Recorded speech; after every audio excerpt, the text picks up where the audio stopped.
Welcome to Real Talk, the Norma and Michelle Show, episode 5. We fucking love dogs, and no truer words have ever been spoken. And right now, we're going to turn it over to our sponsor for a moment. If you love someone, set them free. If you hate someone, set them free. Basically, just set everybody free. Fuck it, get a dog. People are annoying. All right, just kidding. She's not really a sponsor. And I don't agree with her that all humans are idiots. But I do agree with her that dogs are amazing. They make your life way better. And I'm a personal advocate of having a dog and adopting, not shopping. But we'll get into that a little more as we go through today's segment. But it's all about dogs and how much we love them. And for the show, Norma and I are sporting our dog walking outfits, matching. Yep. And we'll show you some pictures of that as well. But today we're going to talk about why we think everyone should have a dog, how to get one, and our personal love stories about our dogs. And before we get started, I think I should cheers sure. you. Yes. Cheers. Cheers. Cheers. And I'm going to turn it over to Norma to tell us about some stats about how dogs impact our lives, our mental health, and overall our happiness. Well, you're right, Michelle. We have some fantastic stats that we found online about the benefits of pet ownership. The first article, and I will say that I'll put all the links down below, all the resources of where we got some of these statistics. But the first one is about health and mood boosting benefits of pets. Number 1 is people with pets have lower blood pressure. I feel like mine's gone down, definitely. It had to. Playing with a cat or dog or pet can elevate levels of serotonin and dopamine, and we all know those are the feel-good hormones, so that's a good one. Makes you calm and relax. Pet owners have lower triglycerides and cholesterol levels, and that's all important. Yeah. Heart attack patients with pets survive longer than those without pets. And the last one, pet owners over 65 make 30% fewer visits to the doctor than those without pets. That's a good one too. Very good. So generally, other benefits that we listed, it increases your exercise because if you get a dog, for sure, you're going to exercise more. You go for walks. It provides companionship for those 100%. people that are a bit lonely. It helps you meet people. And hey, even if you're looking for a date, I think if you're young and you've got a dog and you're going to a dog park, maybe it has not worked for me, but I'm sure it has worked for many people. Oh yeah. And it just makes you talk to people that you wouldn't normally talk to, people on the street, your neighbors. If you have a dog, everyone wants to talk to you. It reduces anxiety, adds structure to your day because maybe you feel like sleeping in all the time. Well, you can't because you have to get up with the dog, and it gets you out of the house as well. Provides sensory stress relief, and they're great for older adults. Patients of Alzheimer's that have dementia, for all the same reasons that we mentioned. They're great for kids when you have a family, if you have a family dog. I just wanted to mention about the stat about for older people and people with Alzheimer's having dogs. I've always thought when you go into a home that it would be great if these people could have animals. And I know in some of the homes, I know my Aunt Jean, she was in one, and they said you could only have a pet if you already had the pet before you went in. And I always thought that's hard, but I get it. It would be a lot for the home to manage, but I mean, I think it would be great for the patients. And I think it's great if you have homes that allow pets to come in for a visit. And I think a lot of them do. That's true. Just so that you can have a therapy dog that comes around and sees some of the people that are in the home. That's great. But along with all the benefits, I think we do have to point out that having a pet, a dog or a cat, it's a big responsibility. And, you know, I've gone through that. So has Michelle. I mean, there's some downsides that you have to consider and the responsibilities that you have to have. They are costly. So, I mean, you could say, oh, you only pay dog food. It's not that much, but there's a lot more things than dog food, and everything adds up. And they could get sick. So some people look into pet insurance, and eventually they leave you at a certain point. Which is awful. We'll talk about that. It's awful. That's pretty sad. But they do, every dog needs basic training. We all know they need basic training, but then also there's ongoing training if you have dogs with behavioral issues, if they have anxiety, if they have reactivity to either other dogs or a reactivity to humans. So in that case, I don't know what you're talking about. My dogs are perfect. But to us, the benefits far outweigh all the downsides of pet ownership. Totally. But we do have to point those out because it's not just easy sailing as soon as you get a dog. And I think a lot of people during COVID figured that one out too. Well, the whole people getting dogs during COVID, not knowing what they got into and then giving them up afterwards, it personally hurts my heart. Yes. Big time. Big.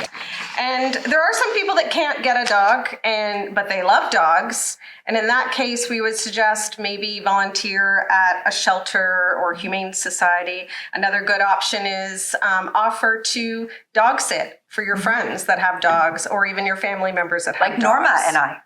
Yeah, like we just kind of share pets. But it's always good. There's some people that just like to have a pet for the weekend, and they'd gladly take the dog to come on over. So I talked a little bit about adopt, don't shop. And I found my current dog on Pet Finder. And just to tell you what Pet Finder is, they operate the largest online pet adoption website in North America. They currently list more than 315,000 adoptable pets, not just dogs, cats, and other animals. And they're all from about 14,000 different animal shelters and rescue groups. So when I decided to go online and look for another dog, and I'm going to backtrack in a moment, someone had told me, try out Pet Finder. When you go on, you put in your information, it kind of takes you to certain sites where dogs might be local and or not. Like my dog currently, Dahlia, came from Bahrain. So that was a bit of a flight. But anyway, let me back up and start the story at the beginning. So I had Dusty, the first dog that I personally owned, and he was a rescue from the Toronto Humane Society. He was the best dog in the world. I know everyone has the best dog in the world, but to me, he was the best dog in the world. I loved him. He was loyal to a fault. He would have done anything to protect me and the girls, almost also to a fault. And when I got Dusty, actually Norma, I think a year later, you had Duke. You got Duke. Yeah. So Duke wasn't a rescue, but that's okay. I know that good dogs are not rescues also. And Duke and Dusty, Dusty was this big black, he looked exactly like a flat-coated retriever. He's gorgeous. Pictures will be shown. And he weighed about 85 pounds. And he, big black hairy dog. And then we have Norma, her dog Duke, which was a golden lab. Yellow lab. But we call them Ebony and Ivory. They were like best friends. When you see the videos, they break my heart to watch them, but they were such great friends. So when I lost Dusty, so I had him for 10 years, and it was terrible. All of a sudden he got sick, cancer, and within 2 weeks I had to put him down. And when I knew I had to make that decision, I decided, it was in May of 2020, another reason to, go crazy in 2020. I decided to have what you'd call a living funeral, for lack of a better word. So what I did is I invited, my friends, my kids' friends, the dog walker, anyone who knew Dusty, because if you knew me, you knew my Dusty. And so, I fed him McDonald's, I let him do whatever, I let him see everyone, and I knew it was the next day that I had to put him down. And during this live funeral, what a terrible name, but that my friends, including Norma and my friend Kim and Jessica, they bought me beautiful flowers, and they were white dahlias. I'd never even heard really of dahlias, and it is now one of my favorite flowers, but I didn't know much about them.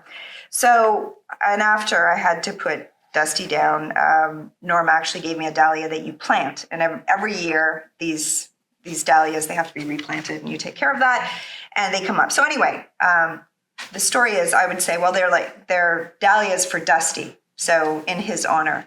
And they're a very beautiful white flower. And I kept saying, it's so crazy, this dainty white flower reminds me of my big black hairy dog. And the actual name is My Love. That's the name of the dahlia is called My Love. And we only found that out afterwards. After. That this white dahlia is called My Love, which he was my love. So I think it was about 8 months after I had to put Dusty down, and I was a wreck. Like, honestly, I was depressed, no question about it. And I know what I would tell people now, even though it might sound cold or a little bit callous, I'd just say, get a dog sooner than later. I couldn't even think about getting a dog, but I think they fill that hole in your heart. So anyway, started looking for a dog on Pet Finder, and I'm looking through, and this was, 8 months later, and all of a sudden this dog came up, and it's Dahlia. Her name is Dahlia. So, I had these Dahlias for Dusty that everyone had given me 8 months before, and I thought, she's my dog. But then I found out she was in Bahrain, and I had to bring her over. And, when you adopt a rescue, even though I say Dusty was the best dog in the world, and he was, I love Dahlia like crazy, and she's the perfect dog for me now. She looks like a fox. I call her my foxy lady. She's kind of, she's like kind of a bit like an old lady, like I'm like an old lady when we're out walking and stuff like that. But she's the perfect dog for me.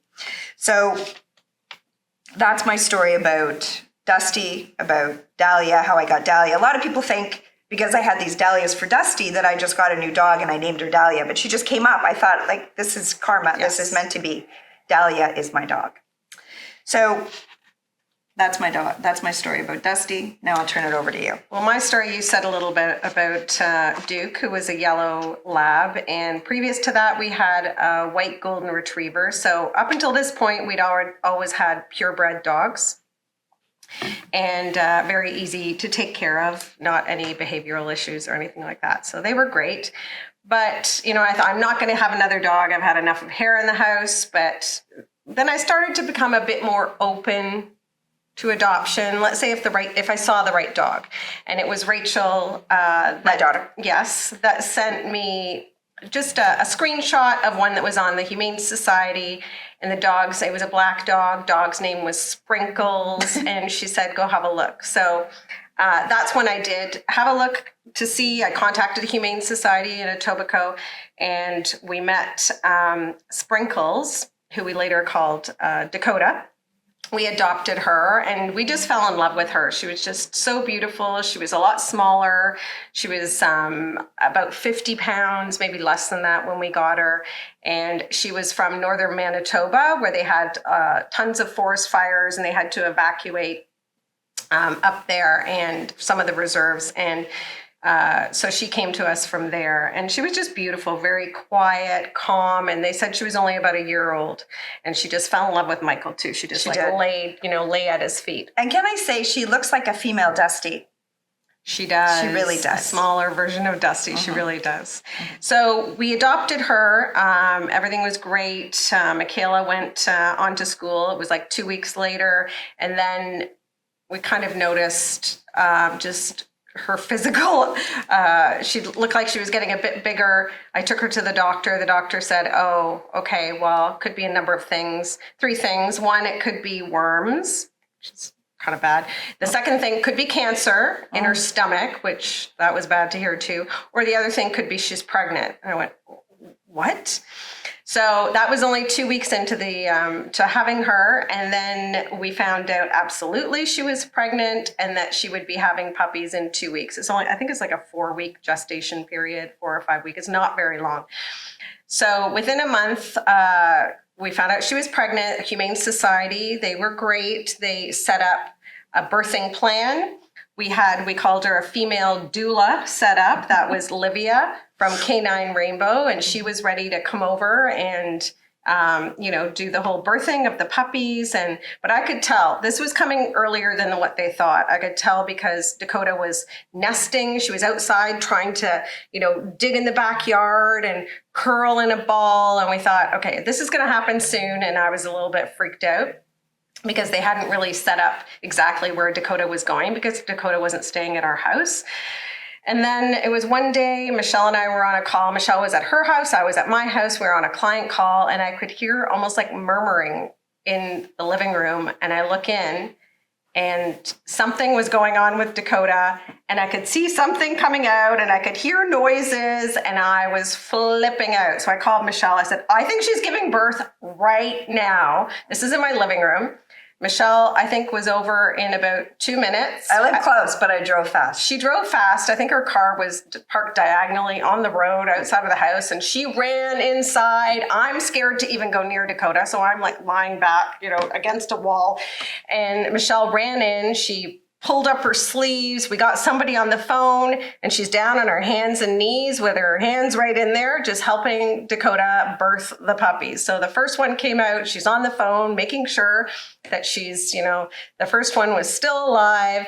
And then I think it was a few minutes later after the first one was out, then Olivia, thankfully Olivia showed up, and she was there to deliver all the puppies. We'll show pictures of Olivia with delivering the puppies, and a nice photo of all of them at the end of it. So 10 puppies. Yeah. So they always talk about fight or flight, and I was definitely the flight, trying to run away from the whole situation. And Michelle, thank God, was there.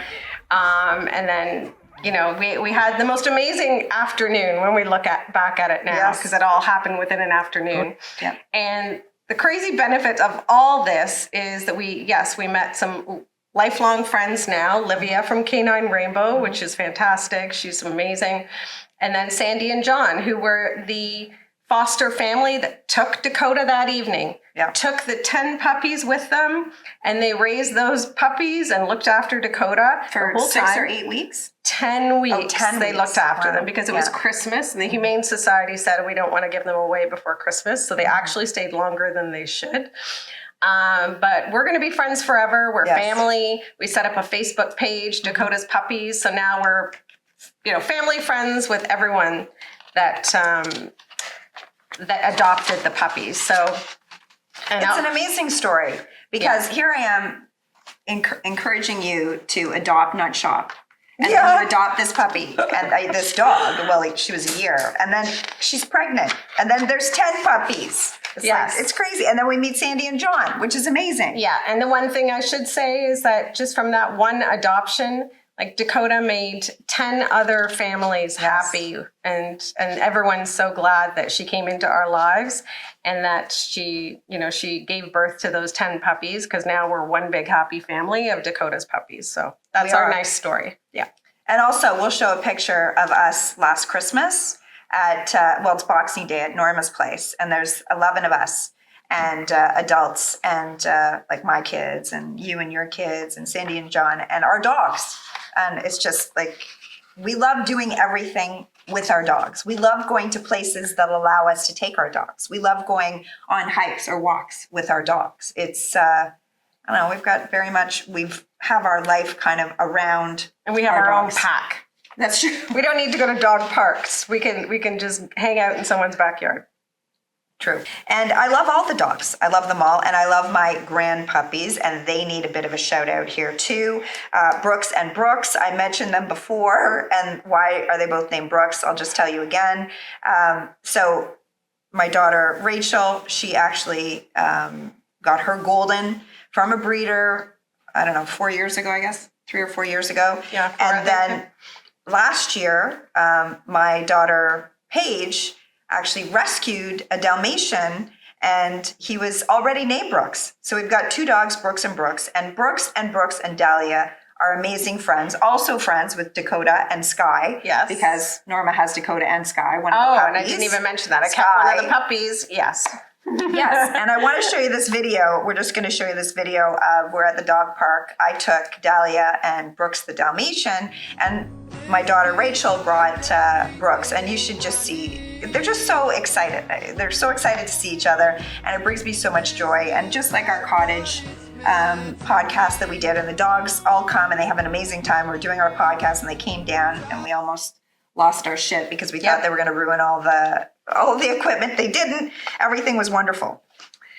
So talking about, we already talked a bit about the great part about dogs, how much we love our dogs, and the difficult part about dogs, which is, if they get sick and they are costly and all this kind of stuff. But I came across this article that I thought was kind of funny, and it's about the 7 habits of highly annoying dog owners. So I thought I'd just throw this out there. And I'm happy to say that going through them, I don't think you and I do any except the last one. So people who think their dog doesn't need a leash. Like, I think dogs need a leash. They can be very well trained, Yep. but because people can be scared of your dogs. Your dog should always be on a leash. People who don't pick up your dog poop, okay, that's disgusting. I mean, I don't know who doesn't do Awful. that. No one I know does not do that. So we certainly do not. You don't recognize your dog as annoying to others by jumping on them or nipping them or merely suggesting that, oh, he or she is friendly. Of course, you can't have that, especially around people who aren't familiar with your dog or maybe they don't love dogs the way we do. You obviously have to be very careful about your dog. You try to sneak your dog into places. I wish I could, but no, I don't do that. You let your dog bully other dogs at the dog park. Okay. I have to admit that sometimes Dahlia can be a bit snippy. She gets in her bitchy moods, but as soon as that happens, I immediately remove her. I put her back on her leash. You have to take control of your dog. You pretend not to notice when your dog sniffs at people's crotches. I mean, who does that? I don't know. Like, you have to notice. I mean, that would be awkward. My dogs are bum sniffers. That's true. That's very true. Or you post pictures on social media ad nauseum of your pet and dog, and guilty, big time guilty. And I even have an account for Dahlia has an Instagram. What should I say? Dahlia has an Instagram account, and I have pictures of Dahlia and her dog friends, your dogs, Brooks and Brooks. So yes, number 7, I'm guilty of. But basically, the podcast today was threefold. We wanted to explain to you how good dogs are for us. So if you don't have a dog and you can get a dog, you should get a dog because they are amazing companions. They just bring such joy into your life, and there are health benefits. We want to encourage you to adopt if you are looking for a dog. So adopt, don't shop. There's so many amazing dogs out there. I've had 2 of the most wonderful rescues ever. So I encourage you to go and help find a dog through adoption if you're looking for a dog. Now, it doesn't always work out, and you have to make sure you fit with one another. Yeah. But I would strongly advocate for adoption. And we wanted to give some airtime to our fur babies. So what we'd like to do is we want you to share with us your dog stories. We want you to show us that you're as crazy about dogs as we are. So in order to enter this contest, we'd like you to like our YouTube video. We'd like you to subscribe to our Real Talk YouTube channel. And we want you to share your stories. Originally, I wanted you to post your pictures. Then I found out Norma said you can't post your pictures there, so we can't do that. So tell us your story about why your dog is so wonderful. And we will pick a random winner out of all submissions, and we're giving away a $50 Amazon gift card. That is the prize. And with that, you can buy something for your dog. That's right. And that's all we had for today. Yeah. So until next time, we want you to be real and get a dog. Woo!